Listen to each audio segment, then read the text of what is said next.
دنیا میں سب سے سستا خون مسلمان کا ہو گیا ہے. مسلم حکومت چاہے کیسی نالائق ہو، خلافت چاہے کیسی نالائق ہو، اس کا وجود نہ ہونے سے بہرحال بہتر ہے.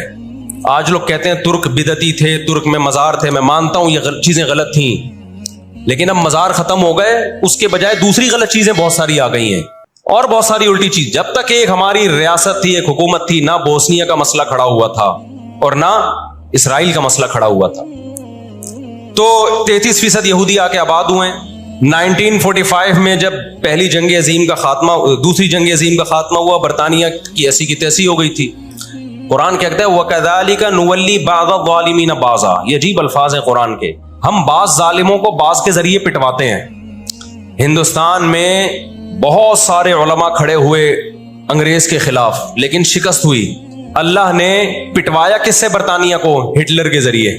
ٹھیک ہے برطانیہ جنگ ہارا نہیں، لیکن اتنا کمزور ہو گیا، جو اس نے 200 سال محنت کی تھی بر صغیر پہ کنٹرول کرنے کے لیے، اسے اندازہ ہو گیا کہ اب میں وہ کنٹرول برقرار نہیں رکھ سکتا.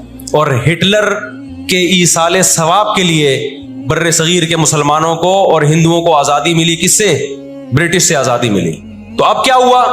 یونائٹڈ نیشن بن چکی تھی. اس کے پیچھے بھی بہت بڑی سازش تھی. خیر، یونائٹڈ نیشن جب وجود میں آئی ہے تو برطانیہ تو پیچھے ہٹا، یونائٹڈ نیشن آ گئی.